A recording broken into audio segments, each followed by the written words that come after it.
Di sini perlu kita ketahui tentang surat lamaran pekerjaan itu adalah surat formal atau resmi yang dibuat oleh seseorang yang sedang mencari atau membutuhkan pekerjaan yang ditujukan kepada pemimpin perusahaan atau institusi tempat kerja yang dituju. Adapun fungsinya, yang pertama sebagai perkenalan awal, yang kedua sebagai pintu perkenalan pribadi, yang ketiga mengetahui motivasi calon karyawan, yang keempat mengetahui karakter dan kualitas calon karyawan apakah cocok dengan budaya perusahaan, dan yang terakhir mengetahui kompetensi calon karyawan. Saya Vanessa Purgianti akan menjelaskan tujuan surat lamaran pekerjaan. Tujuan surat lamaran pekerjaan adalah untuk menjelaskan ketertarikan calon karyawan atas posisi yang dilamar serta bertujuan untuk memberikan perkenalan dan start marketing agar perusahaan tertarik untuk memanggil pada tahap rekrutmen selanjutnya. Kenalkan, nama saya Rahmat Ari Zulkarnain dari kelompok 5. Di sini saya akan menjelaskan materi tentang kaidah kebahasaan. Kaidah kebahasaan ada 6. 1. Pilihan kata sapaan bersifat formal. 2. Bahasa ragam baku. 3. Kata yang dipilih mengandung makna sebenarnya atau denotatif, bukan kiasan. 4. Menggunakan kalimat pernyataan umum.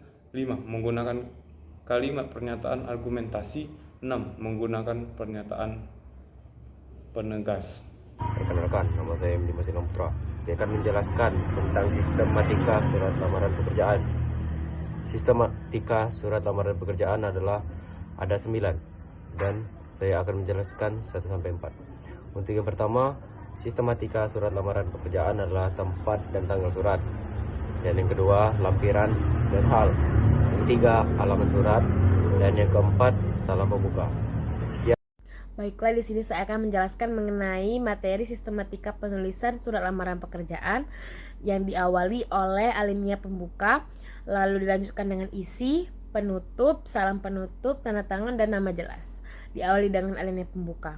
Pada alinea pembuka, penulis diharuskan menuliskan informasi yang ia dapatkan mengenai lowongan pekerjaan ini ia dapatkan dari media mana, entah itu media cetak ataupun media seperti media sosial. Setelah itu, pada bagian isi, penulis diharuskan mencantumkan informasi ataupun data diri mereka, yaitu identitas mereka, boleh itu nama, tempat tanggal lahir, nomor telepon, dan lain sebagainya yang telah kami contohkan di sebelah sini. Pada gambar di samping, dapat kalian lihat bahwasannya kami menggunakan penulisan titik koma sebagai tanda hubung pada setiap data diri yang dicantumkan oleh pelamar pekerjaan. Kami menyepakati bahwasannya persepsi yang kami gunakan itu bisa menggunakan titik koma ataupun tidak. Dan pada bagian titik koma untuk menghubungkan antara dua informasi yang dicantumkan oleh penulis ataupun pelamar pekerjaan yaitu menggunakan huruf kecil.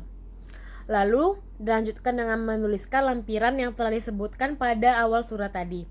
Lampiran tersebut dilampirkan dengan jelas atau rinci di bagian bawah setelah data diri penulis ataupun pelamar pekerjaan yang telah ia tuliskan di awal surat ataupun di bagian isi surat tadi.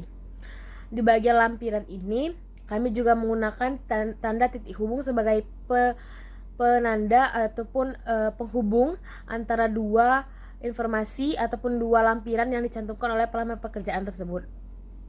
Karena pada bagian identitas diri tadi kami menggunakan titik koma dan pada bagian lampiran ini kami diharuskan menggunakan titik koma juga. Lalu di bagian penutup menggunakan kalimat-kalimat yang bersifat berharap ataupun mengajak si perusahaan tadi agar bisa menerima si pelamar pekerjaan ini mendapatkan posisi yang ia lamar. Lalu di bagian salam penutup ada kalimat dengan hormat juga.